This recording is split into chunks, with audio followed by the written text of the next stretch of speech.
Please repeat after me. Om Namo Bhagavate Vasudevaya. Om Namo Bhagavate Vasudevaya. Om Namo Bhagavate Vasudevaya. Om Namo Bhagavate Vasudevaya. Om Namo Bhagavate Vasudevaya. Om Namo Bhagavate Vasudevaya. Can I please have some water? Yes. Maybe in a metal certain. 1 second.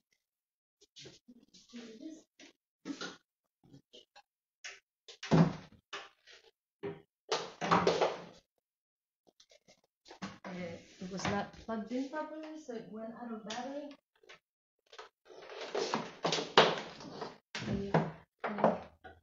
Over there.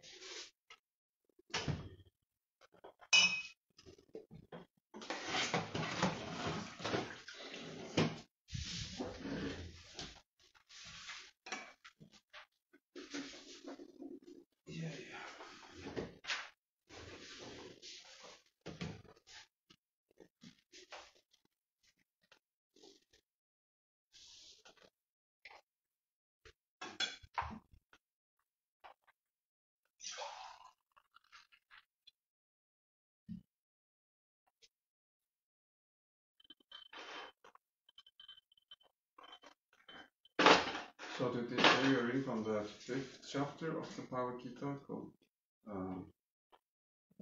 Karma Yoga or Arjuna and Krishna consciousness or Bhuti Yoga.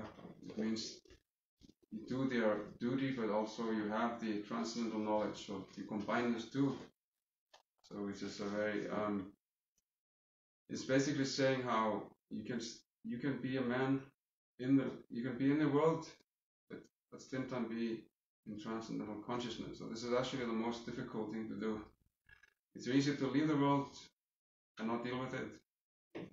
It's also, I mean, you can get tangled in the world and forget yourself in the world, but to do both, to be in the world and also be transcendently situated, this is the most difficult. So this is, Krishna speaks about this in this chapter. So yesterday we were talking about how the learned sage, a learned seer, he actually sees all living beings, doesn't matter what body they have, as the same living being in every body. You have a very like something like a cow or an elephant, which are considered very useful animals. They're very gentle animals. They're very and then you have the dog, which is a different. I mean, it's a dog. Dog has a different function. And then you have this gradations of animals: a cow, elephant, and dog. But you see them as the same because although their bodies are different, the soul is the same. And then you have the most developed human being, the Brahmana, the learned Brahmana, who is Vidya Vinaya Sampane. He is gentle and learned and very highly endowed with both learning and gentleness, very gentle human behavior. And then you have someone who is like completely outside of the social system, so like a person of the forest, like an aborigine, so who is not maybe trained, schooled, or anything. But so in human society, if these two would be considered, you would give one respect to a very esteemed person and very high respect, and you will give ordinary respect to an ordinary man. So ordinary man gives ordinary respect.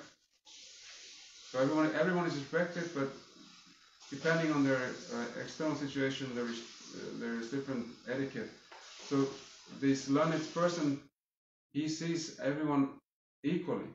He understands, this one has to be treated this way, and this one that way, but his basic mood is everyone is respectable, everyone is part of God, because God is in everyone's heart.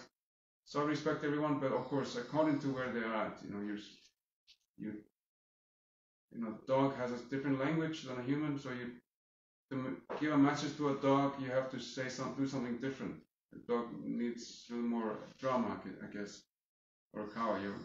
You have a gentle, like, you hit the cow gently on the back or something, or you show the dog, like, behave or something, because then they understand. Oh yeah, I should be doing this.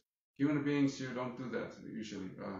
You treat them differently, and so what I was saying last time is that every country, every part of the world, every person is very different. So you kind of have to, if you want to treat everyone equally, it also means you understand the body, even although you're the soul, but you're in this body, so you treat that body.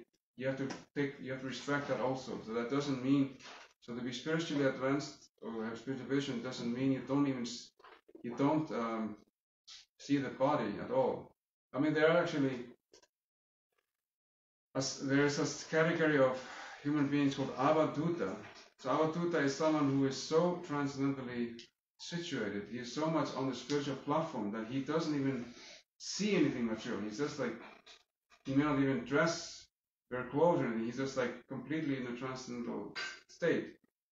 So that person doesn't follow any etiquette because he just doesn't need to. He's already fully spiritually realized. So we are not talking about that person. We're talking about the person who actually operates in society. So we are reading them to check text 19. I'm repeating the last one because it's one of the key verses of our Gita, talking about equal vision, that you do have different types of living beings based on what the body they have, but in the body there is a soul. The soul is always a soul. With the soul, God is there, so everyone is worthy of respect, consideration.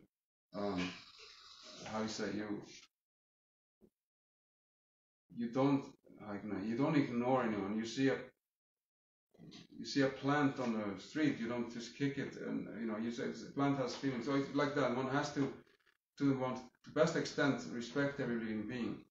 So that's the point here. And Srila Prabhupada, he was asked this question: are you samadarshina? Like, are you seeing everyone equally? And he said he basically didn't want to say, yes, I am samadarshina, I have the ultimate truth. He took a humble position, but at the same time, he kind of did say how he basically said how he actually sees everyone equally. He said, yes, I see every living being as eligible. You know what eligible means? Eligible, you know what it means? Eligible means that, let's say there's a school, and only certain people can go into that school. You have to have certain eligibility, like you have to finish certain base classes, or you have to maybe take a test. Let's say you want to go to art school, so which you have done, some of us have done. So to go to art school, usually you have to submit some portfolio, showing what you can do already. Is that true? I'm asking. Sometimes especially the really good, very high level schools. So you submit certain pictures, drawings like that to show the school that you are actually you have pretty good potential. Then you're eligible to enter that school. That's it.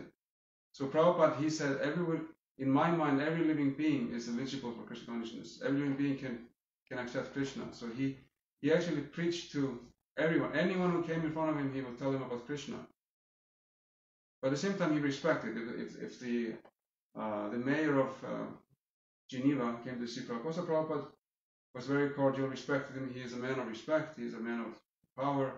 So he expects to be treated as such. So he respected him like that, So, but I remember one time there were two boys, two friends. One of them was an extremely educated, high-level person. He was like the top in his class. He was a certified accountant. Very working for one of the stock firms. So, and he had a friend who was a very, very common. How you say? Very is a very very ordinary very simple boy. He was not like, you could see right away just from seeing that this was a very simple boy. You know, and I both were nice boy. One was simple, one was very, very qualified. So if Prabhupada would have, how you say, convinced one of them to take up Krishna consciousness, then the one of them could have done so much service. He could have like gone to a new country and you know, established Krishna consciousness there, and you know, preached to the president of the country. But he was like that kind of level of person. And the other one would have, of course, John, but he could have done simple things. So that this boy the simple boy was telling the story that when he met Prabhupada, both of them came in front of Prabhupada, Prabhupada saw them as equal. He felt the same kind of he didn't see Prabhupada, oh, like look at the other one. Oh, here is someone I can really use. You know, this one can also come as an extra or something. He didn't feel that at all. And he was saying, because he and his friend actually met many other spiritual leaders, spiritual teachers in New York at that time. And he felt that they kind of gave very, very special regard to this friend and not so much to him. So he realized that time that Prabhupada, he really had this equal vision. He did not differentiate between them. He gave everyone the same opportunity, same encouragement. Yes, become a devotee of Krishna. Please chant, take up Krishna consciousness. So that's actually the Samadarshina in action, in practice. So Prabhupada showed that. And this is actually also common to be able to see that very really always. It takes some purification. I need to drink some water also.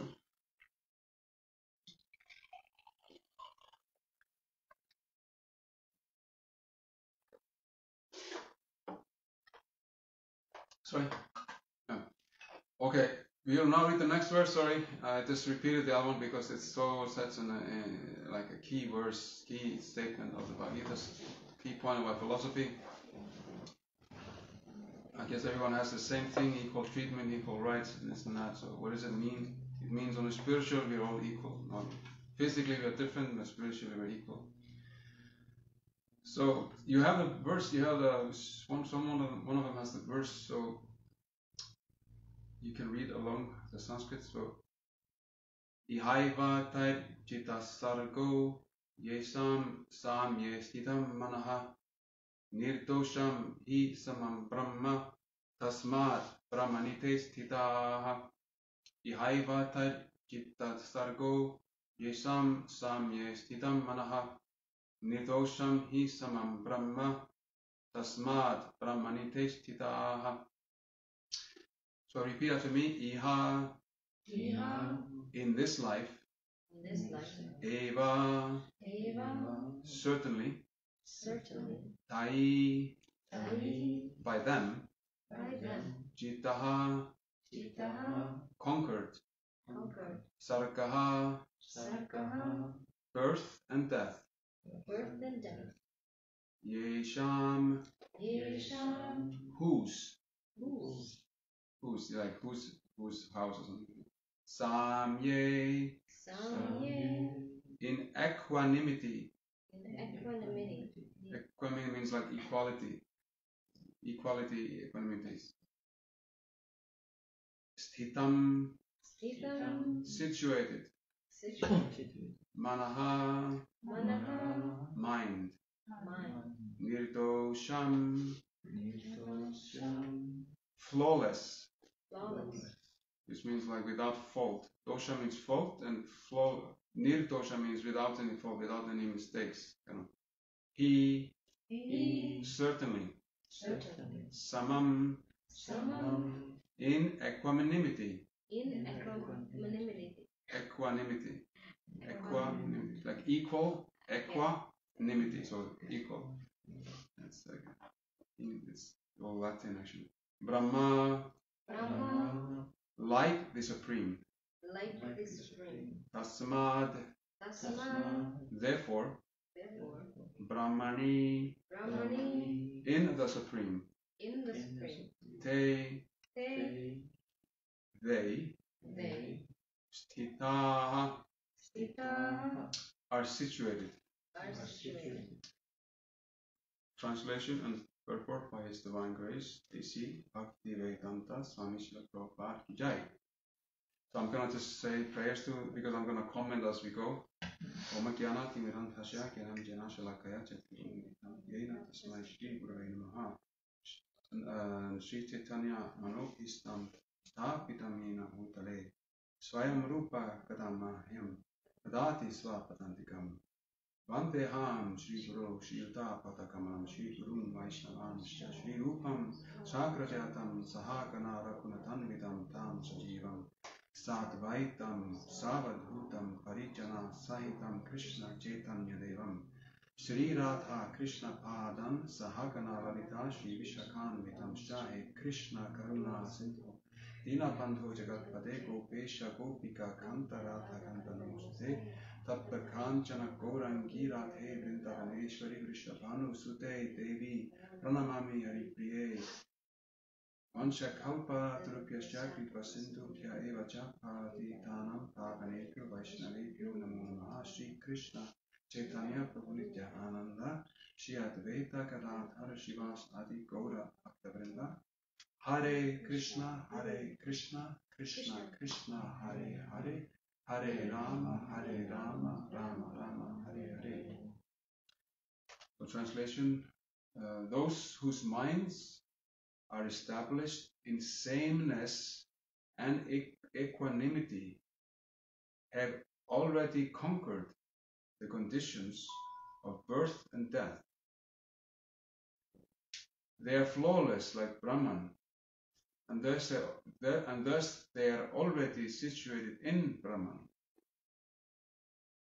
Very interesting. So those who is interesting. So there's some Samye in.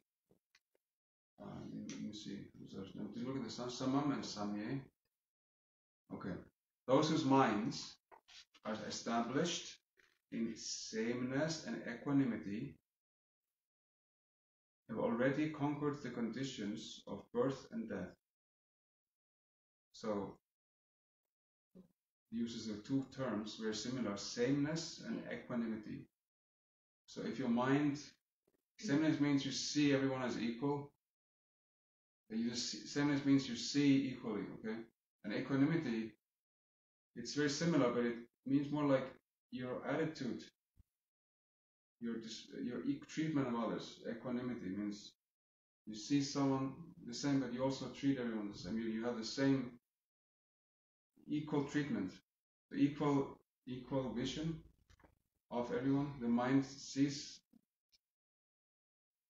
people equally, or living beings equally, human and animal and trees, whatever. And then he sees also he's disposed equally. He treats them equally. Mind has the same feeling basically. It's not just the vision, but also the feeling or behavior. So he's saying that those whose minds have these two qualities, sameness and equanimity, they've already conquered the conditions of birth and death. So the problem is of this world is that we are taking birth again and again and dying, of course, because birth means you die. That's kind of what comes with your body, with your birth, is death. That's actually a saying like that. What is born? Death is born, actually. No, not life. So you say life is born. I mean, actually, it's death that's born. Death is just a disaster waiting to happen. So when you're born, it means that death is impending. So it really is, in this material world, it's actually the opposite. It's not that life is born. Life is already there. The soul is life. But when the soul accepts the body, it is accepting death, not life, really. It's already alive. It's entering a body which it has to leave again. So it means it's accepting a position where it will be driven out or kicked out or taken out of. So you're really accepting the kick out of the body, like just like I don't know. You can understand situations where if you can stay there as long as someone doesn't kick you out, and someone will kick you out. Some like kids will go somewhere where they're not supposed to be, let's say, and then they know as long as no one knows or something, I can be here, but at some point some authority will come, some big person, my parent or the owner, he will come and kick us out. So while we can have fun here. So that's the idea. Is you accept a body which you have to leave. There's no way you can be in that body forever. It's impossible actually. So what have you really accepted is death. So why do we accept this deal, this contract? Yes, you can have this body, but you cannot hold on to it. You'll be kicked out. Why do we accept it in the first place? It's going to be taken away from us. So because we want to enjoy, and we want to enjoy this body. We want to exploit this world. So he's saying here, Krishna, that if you develop this quality of equality, then you actually will not take birth again. You will not accept another body. How come that is? Why would that be? Why would Alter, what do you think? Why would you, if you suddenly start treating everyone equally and seeing everyone the same, why would you not take birth again? Any ideas?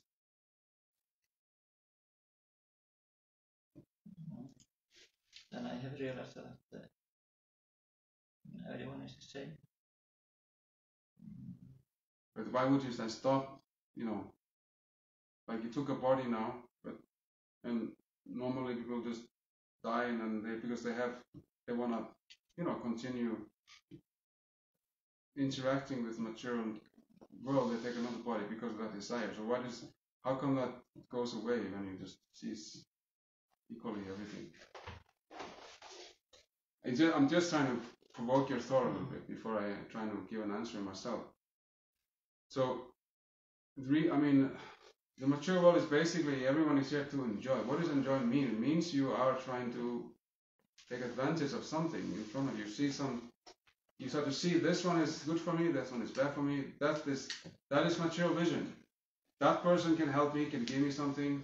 I can get something out of that person. That person doesn't help me at all. He's useless, so I don't care for him. Or that person is actually going to hurt my chances of enjoying or getting this thing. He's going to get in my way, so then I don't like him.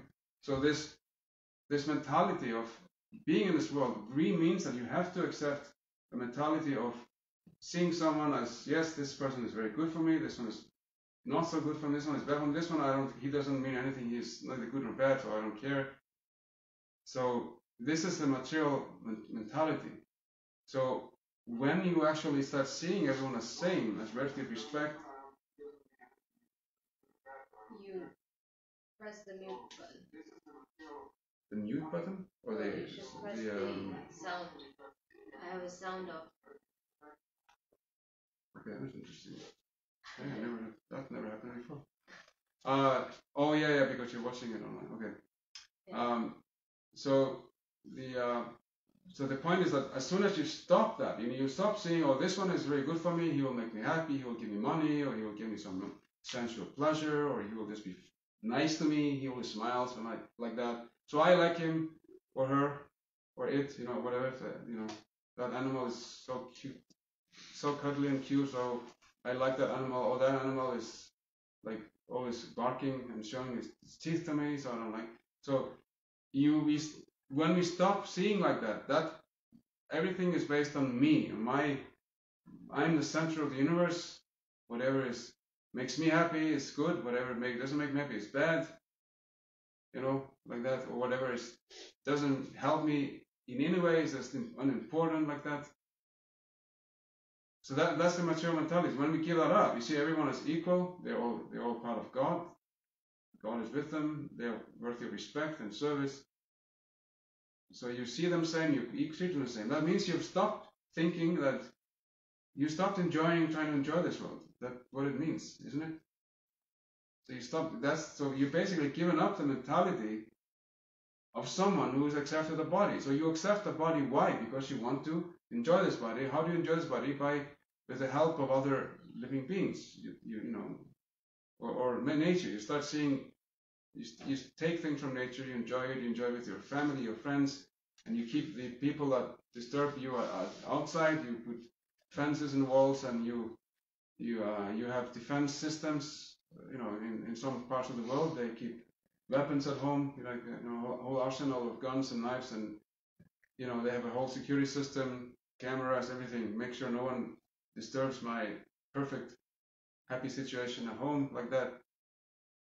So that's there. The point is that it's nothing wrong with taking care of your body, but to see the point is the mentality. If you see everything, if you see enemies and friends and neutrals based on your happiness, your advantages, your wealth and happiness and connections, that's the mature mentality. So as soon as we give up that vision, then we are given up birth and death, because the only reason you're born is because you want to enjoy this world. So it automatically follows that when you start seeing everything on the spiritual platform and not meant for your enjoyment or my enjoyment or my hate or like avoidance or who cares mentality, then we have given up the whole basis of being in this body. So then we don't need another body.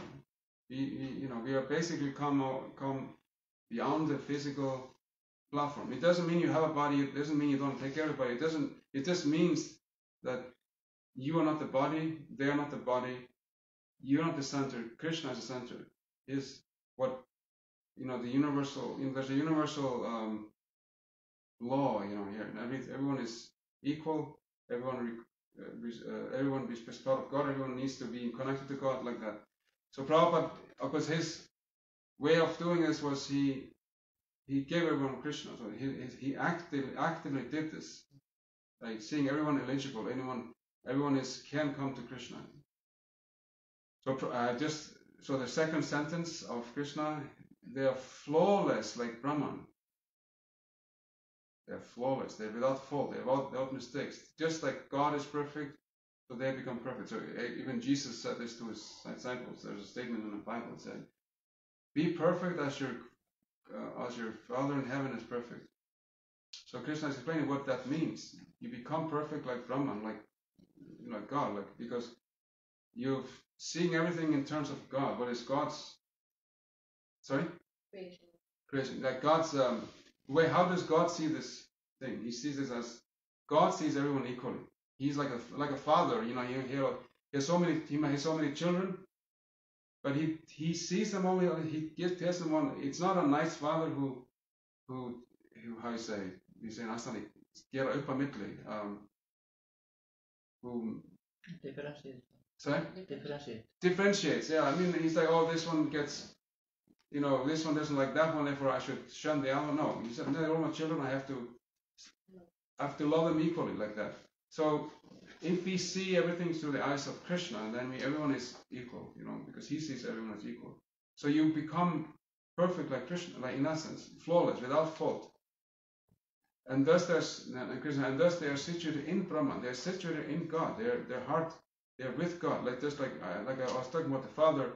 So the child who sees like the Father, he is situated in his Father's mind, kind of, in his not in his own separatistic, selfish mentality. It's me and mine, and they are different like that. He sees the way the Father sees. So he's like the good son, the good daughter like that. So that's Krishna saying they're flawless like Brahman, and thus they're already situated in Brahman. So now's the purport. I'll kind of give you one purport. So Prabhupada said, equanimity of mind, as mentioned above, is a sign of self-realization. Those who have actually attained such a stage should be considered to have conquered material conditions, specifically birth and death. As long as one identifies with his body, he is considered a conditioned soul. But as soon as he is elevated to the stage of equanimity through realization of self, he is liberated from conditional life. So as long as one identifies with the body, so as long as you think you're the body, you are considered a conditioned soul. Soul who needs this body, needs to take a body again, because you're so like an addict. He cannot live without some some form of addiction or some form of something. So he just has to have it, So he's a conditioned person compared to those who don't need that thing. So it's like you're addicted to Maya. So we are all addicted to Maya. We're like Mayaholics, This is like a Mayaholics Anonymous associate, company here. We're trying to get over our addiction to Maya. So when you actually stop thinking you're the body and serving the body, then you've given up the addiction to Maya. And but as soon as you elevate to the stage of equanimity through a realization of self, so when you know you're the self, you're not the body, the self, you're the servant of Krishna, then he is liberated from conditional life. In other words, he is no longer subject to take birth in the mature world, but can enter into the spiritual sky after his death. In other words, that's what it means. So when we come to the stage of accepting we are not the body, we are the soul, and we act as soul, as servant of Krishna, and we treat everyone as servant of Krishna. Everyone is a servant of Krishna. Some people know it, so we try to remind them of that. Those who remember that, you respect them very much, and those who are more advanced than us, we learn from them like that. So, but in every case, you see everyone as the same, as servant of Krishna. So some are remembering it, some are forgetting it, some are very, very perfect in that. So depending on situation, you respect them, you serve all of them, but you treat them differently. But you're always treating them as servant of Krishna. The Lord is flawless because he is without attraction or hatred. Interesting. So this is the definition of flawless. What does flawless mean? You don't hate or you're not attracted, or you don't love and hate people based on your selfishness. You're equal to everyone. So this is the definition of flawlessness. Like I said before, you don't see everyone, oh, this one is gonna make me happy, this one is gonna make me get trouble, so I hate this one, I love that one, and that one, it doesn't help me at all, he's useless, I just forget about him or her. No. You see everyone equally as spirit soul. So that is flawlessness. You don't have So you see someone who's like that is very perfect. Imagine someone who's like that. You may have met someone who exhibits some of that quality that he doesn't hate his enemy, he doesn't overly favor someone because he's so nice to him or not for you. No, he's nice to everyone. He just sees everyone the same. So that person is very perfect, very flawless. So the Lord is flawless because he's without attraction or hatred. Similarly, when a living entity is without attraction or hatred, he also becomes flawless and eligible to enter into the spiritual sky. So when you become like Krishna, you become without hatred and attraction to the material world. Then you also become flawless like Krishna, and you become eligible to enter the spiritual sky, to be with Krishna, to be with him. I say, you have to be in a company, you have to develop the qualities of that company to be fit to qualify. So if you become like Krishna, then you are fit to be with Krishna, so associate with him. Such persons are to be considered already liberated, and their symptoms are described below. So that's the next. So Krishna will elaborate on their symptoms, the symptoms of those who have become liberated, those who have the sameness and equanimity. So that's going to be next Sunday. Any questions, comments on these points? This is actually quite tricky, how do you become equal in this world of this? Did Prabhupada saw everything equal? He said, okay, he was asked this question. He said, I don't know, but I see everyone as equally eligible. They are all servants of Krishna, and they can all get Krishna. So this is how he saw everyone equal. He tried to see, he gave everyone Krishna, even if that person was like, there was a man who tried to, a couple of times someone tried to cheat Prabhupada, or like take, so he would engage in war with that person, but he did not see that person. He didn't hate the person. He was taking care of the problem, but not hating the person. Like saying. So there's a saying in Christian: hate the sin, not the sinner. So you may see the sin of someone, that person is become addicted to something or he is doing something bad. So you don't like it because whatever he's doing is hurting him he's hurting himself basically with that sin. So you hate what he's doing, but you don't hate him at all. You always see him as Krishna's servant. So Prabhupada was like that, yes. That was actually what really made Prabhupada so attractive. Everyone felt, I mean, if you talk to those who met Prabhupada, everyone said they never felt so loved by anyone before. And I'll talk about Prabhupada, and these are people who even didn't speak to Prabhupada. You know, I know, like, our town president in Connecticut in America, he saw that when he saw Prabhupada, he just saw him and he felt how Prabhupada really loved him. He never loved him. He had never even talked to Prabhupada. I don't know if he did talk to Prabhupada personally ever. He may have asked him one question in class something, but he was like not one of those people who was working personally with Prabhupada. But he and anyone else just felt they were all, Prabhupada just loved them, like without any reservation. I mean, I remember, I mean, this is actually, if you listen to this Prabhupada memories on YouTube, really it's so common. I mean, I heard this said, like almost every person who said when their eyes and Prabhupada's eyes would meet, they all had almost the same experience. That Prabhupada saw everything they had done, not this lifetime, previous lifetime. He saw through them. He saw through them. He saw everything. He would see them for who they are. But he didn't judge them. He felt complete, like, acceptance at the same time. Yeah. The Prabhupada did not judge them. He saw, you've been your soul. You've been in this world for so long. You've done all these things, and a lot of bad things and good things like that.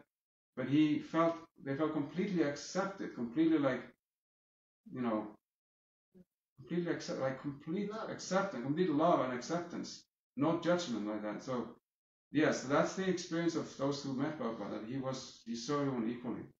He did not judge people. He accepted everyone. Yeah. But that doesn't mean he was unhappy. He was unhappy. Doesn't mean you said when you see people, if you start see everything equal, then you start almost, you lose attraction of this world. Yeah, this world, yeah. I think it's opposite.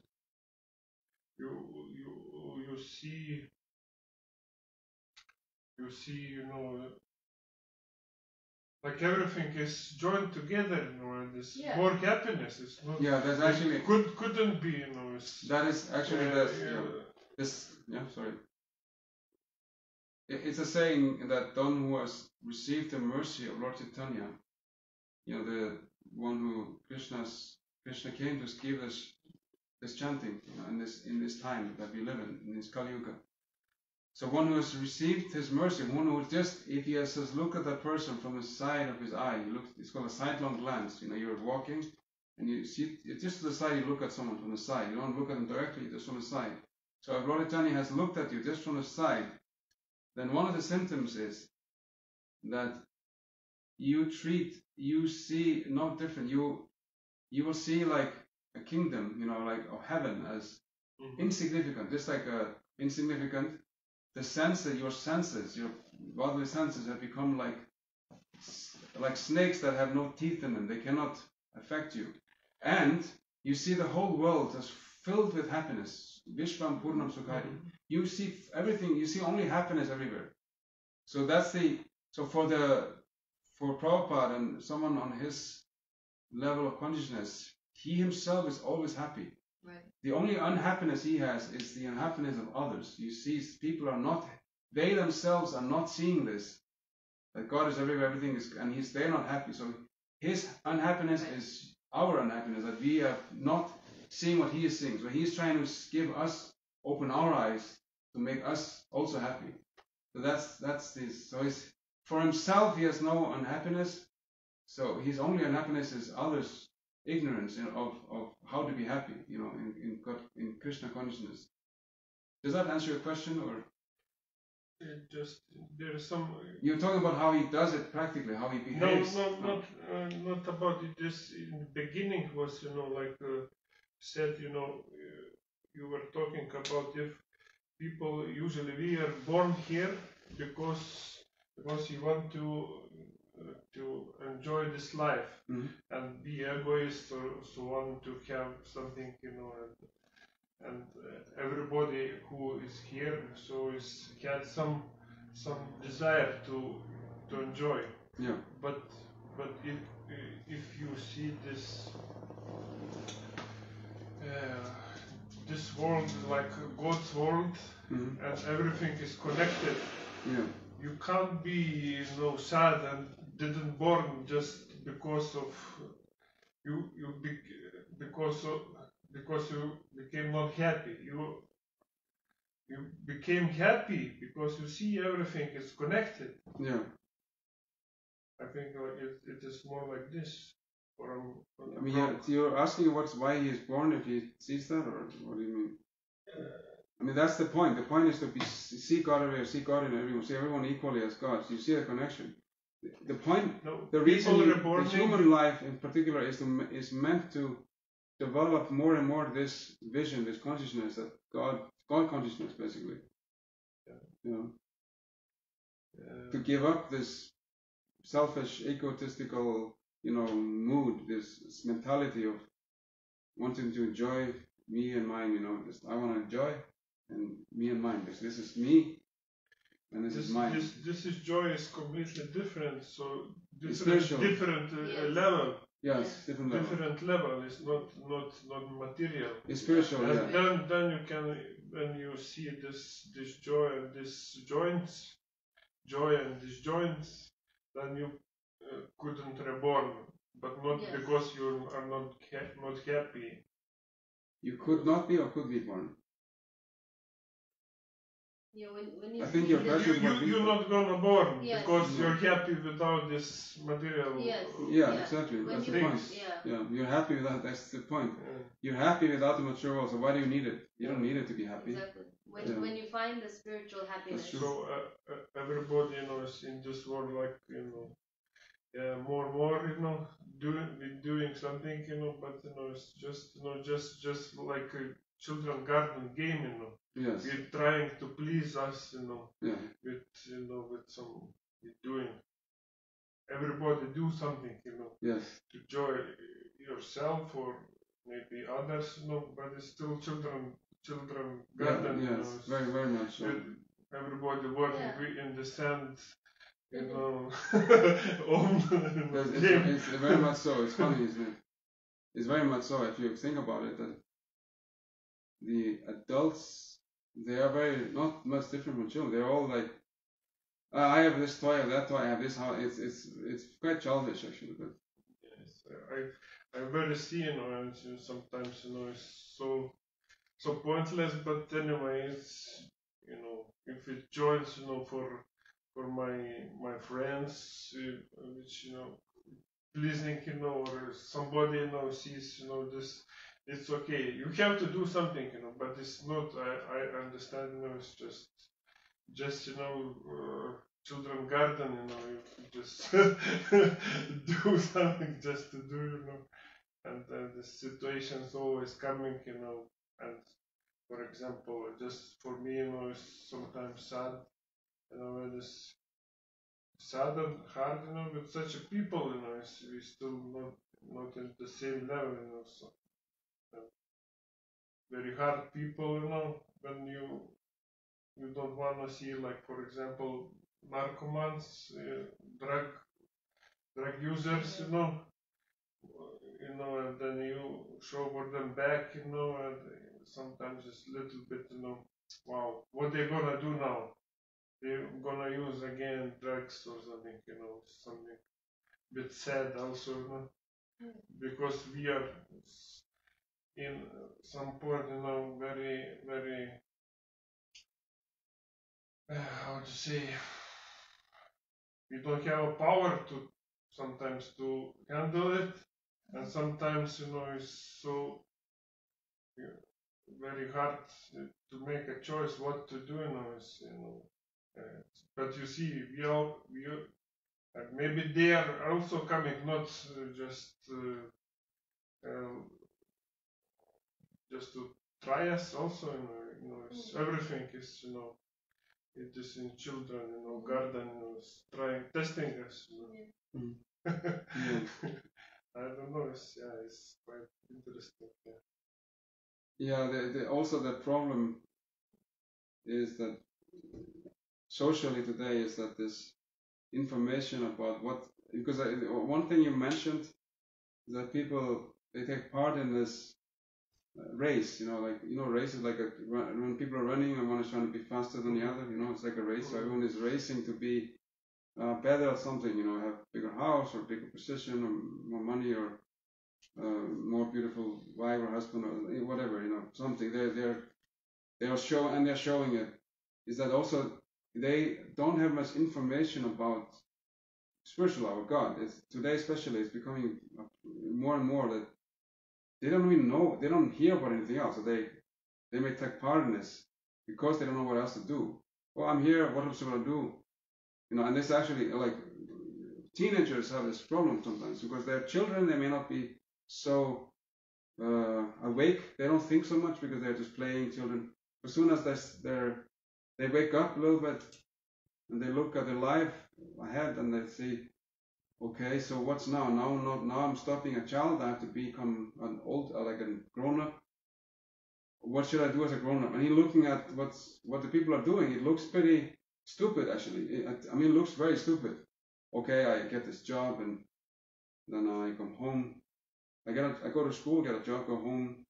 I work every day, 8 hours, 9 hours, 10 hours. Go home, eat lunch, eat dinner, and watch TV, go to bed. Sometimes I have sex, sometimes not, and then I have children who are the same, doing the same thing. They're also growing up. It's very meaningless. It's really stupid when you think about it. I remember myself like this. So a lot of teenagers become depressed. They have depression because they become depressed. It's so hopeless just to look at when you wake up, you have a fun as a kid, everything is fine, everyone is, responsibilities, so it's much fun, but as soon as you look ahead, you're like, it's so depressing. It's like meaningless, it's like a meaningless, and this is more a problem today because there's actually very little connection with God, with that. Okay, yeah, you can get the family life, but you can connect everything to God at least, so, or you have the alternative to be a monk, or like there was always, or to be a spiritual person. That was actually always an alternative for up until more recently, So anyway, that's also there. There's lack of information. So, and some people don't feel any meaning, so they become like rebels or hippies or something because they don't see what's the point, So it's today especially we have a social problem also. We don't have much alternative to materialistic life. We don't have materialistic life has become so extremely materialistic. It's just so excessive. It wasn't like that before. Life used to be a lot more simple. Only a few people were very rich, And if they were rich, they had a responsibility of looking after so many other people. Rich meant you had so many people working for you that they were under your care, and you had to look after them like your own family. That's what rich meant. It didn't mean you were rich and just you had no responsibility whatsoever. That didn't exist. Rich means you had to be more responsible. You have more power than you had to look at, But now there's like wealth and power without any social responsibility. There's more wealth. Of course, this wealth is also fake because it's made out of money is being manufactured like every day out of nothing, and then so what happens? Everyone is becoming more rich out of money that doesn't exist. It's really strange. But real wealth was rare, and it also meant responsibility. You had to, So there's we have a social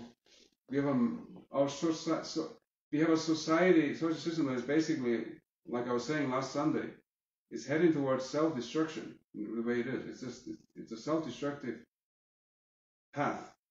And if you study what's going on, if you like, I listen to conversations about this, what's happening like in the universities. That nowadays you don't learn anything. It's like nothing you learn is you don't even learn what you used to learn. You don't learn about culture, the real literature, the real thinkers, people who thought and had some good ideas. Even that you don't learn. You learn about just what's the fashionable way of thinking. That's what you learn today. In the humanities, you don't. Oh, this is the way you should think.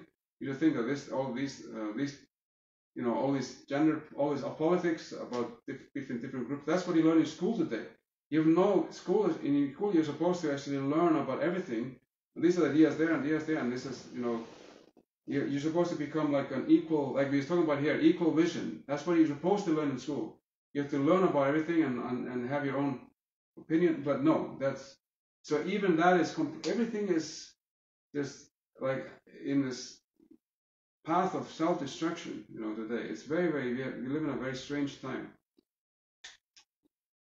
So yeah, so that's actually what we are trying to do tiny little bit to share this knowledge. So that's what we are building up over there with your help. Thank you for that. I really appreciate your expressing your thoughts, and encourage you to do that. And I really like it because then I know that you're listening and thinking about what we are talking about. And so, you have anything you wanna? Anything? No. I was just gonna. Yes, you had a question. I noticed that. Yeah. Or a point. Because seeing everyone equal, and I get that, but sometimes you kind of have to discriminate, to protect. Yeah. Okay. Almost. Yeah. Can you just let's say phrase your question, because I actually wanna talk about leopard, and that's a good point. It's kind of relevant. Because like if just take an example, like you don't want. I don't have any kids, but if you have kids, you kind of have to discriminate like what kind of other kids your kids want to play with, or so in one way, how can you see everyone equally and yet at the same time for your own protection, because this is still the material world and you have all sorts of all kinds of people. Yeah. This is actually I found this interesting because I think Ola Jilunas was kind of part of his question was something about equality. I don't think it was, but I just, when he was asking it, I thought he was asking it, but maybe it came to my mind too, that there's equal vision, but there's something called etiquette, and the etiquette is extremely important. If you don't follow etiquette, it makes a very big disturbance.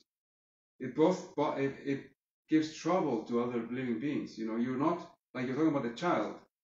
So your etiquette, what is expected of you, is that you protect the child, you encourage the child to take good association, to look at good examples. So you tell a child, this is someone you should look and behave like. This is a good example. If someone is not a good example, you tell a child, he's a human being. He's as a soul, you respect him, but you don't do what he does, because then you will forget. You will not make advancement towards, becoming a cultured or even a spiritual person. So this etiquette is very important, that we do respect. So this is what I'm saying. I was talking so much about what it means in practice, the equal vision. Doesn't mean you treat a king and that you speak the same way to a king and to a mafia guy or someone who's robbing you or something. Like you have to see where everyone is at and treat them accordingly. But the basic mood is respect for everyone and accept seeing everyone as equal. But you do behave differently, so there's etiquette, yeah. And the thing is, like, there's a saying, like these 6 Goswamis of Vrindavan. So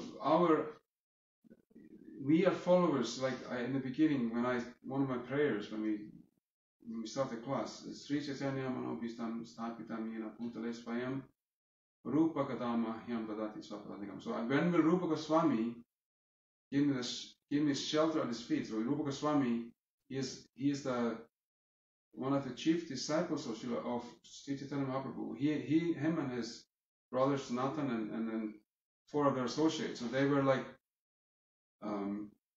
they were all from very high level positions. So both Rupa and Sanatan were ministers. One was the finance minister, one was the home minister, like the prime minister of this huge state of Bengal. This was a huge, much bigger than it today, a huge state, one of the biggest state in India. So he was a prime minister before he became a follower of Chaitanya Mahaprabhu. So he retired from his post, became a mendicant, someone who lives just under trees, lives as a beggar. He became like that. And all of his other associates were all like that. They were extremely like high-level people, extremely learned, extremely wealthy like that. And they all became like monks, living like simple. And so, and it said about them, Dhira Janapriya, that they were very dear. Everyone loved them. Both the criminals, the very rough people, like criminals, people who were like, they loved them, and also the people who were very saintly, very cultured, like the cultured Brahman, like we're talking about this. So everyone loved them. They were dear to everyone. But it doesn't mean that they were just Shanti, yes, everything is okay, yes. No, they were not like that. They were actually very outspoken too. Prabhupada did say that about their Goswamis, that when they saw something was not right, some nonsense was going on, they were very outspoken. This is nonsense. They was like, this is not good. This should not be going on. They actually said that. And then so one of his disciples, who heard him say, Prabhupada, what does that mean? How can that fit in with them being like dear to everyone, both the rough people and gentle people?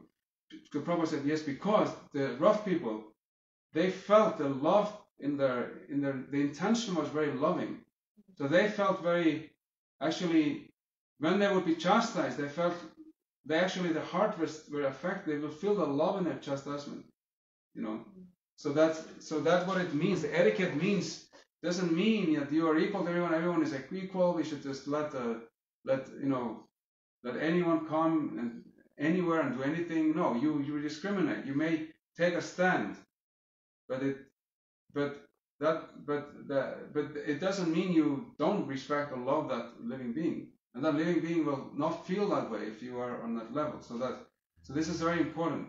It doesn't mean, like, everyone knows, like, if you read the stories of any of the saints anywhere, none of them was all of them are very hard, outspoken. Like, if you read the Bible, was Jesus always nice? Yes, everyone is nice, and no, he was always chastising, screaming, both at his followers, at the Pharisees, at the people in Jerusalem. He was crucified because of that.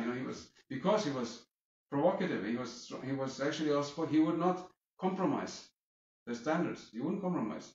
So he was, and so on. And I mean, if you read any story of any saint, they were strong, and this is why they were loved. They were loved for being truthful. So truthful people are loved by the other people who are truthful. Those who speak the truth are loved by those who are truthful. So everyone loves a truthful person. I personally love people who just never tell that. They're always truthful. They have such a soothing effect on your heart, and like no one else. Those who are just truthful, So yes, this is very important point, that to be equal, to be kind and merciful doesn't mean you don't take a stand, that you don't speak the truth when needed, or don't say this is wrong, it should be done like this way. It doesn't mean that. That's impersonal. That's actually it's actually more frustrating to deal with someone who doesn't do anything. That's someone who is strong, does something and makes a mistake. It's actually the most frustrating is someone who is in charge, has the power, and doesn't do anything. He's everything is good. Everything is okay. He's too kind to everyone. He's not kind. To not do anything is actually cruelty also. So it's actually it's a very, very difficult. It's actually very. So someone who is spiritual advanced, Krishna gives them intelligence to deal with different people differently in different situations. So Prabhupada was like that too. If you read his books, he was also very outspoken, but he did it with. His intention was extremely merciful. He was trying to help us. He was trying to cure. It's like a doctor who has a knife. He cuts something out of it. It's very cruel. Someone who cuts your body, he considered it very cruel. But if it's a doctor cutting something out of your body that will kill you or makes you. So you consider even that cutting to be merciful, So that's what it is. So strong words or strong statements used by the saint, used by the learned, are very merciful, although they appear to be strong, they appear to be cruel or sharp like that. Thank you very much for that comment. Yes, thank you. Any last question? Anything online? Anything online? Yeah, actually. No, there are a few people watching. No, that's it. Okay. Something went wrong. I don't know where it was actually. It's okay. It's still streaming, right? Yes. I have a lot of tabs open. Okay. Say Hare Krishna 3 times. Yeah, I just want to see if there's a question or something. Don't see it? You don't see it, okay. Someone has a question because made a point. There's live comments. No questions, just kind comments. Thank you. Thank you for joining us online and in person. Hare Krishna. See you next Sunday. Hare Krishna. Should we end by chanting Hare Krishna the whole mantra once? Are you doing japa? No, okay, just please chant Hare Krishna with me once. Hare Krishna, Krishna Krishna, Hare Hare. Hare Rama, Rama Rama, Hare Hare. Srila Prabhupada ki jai. Jai Gaur Premanandi Hare. See you next Sunday. Hare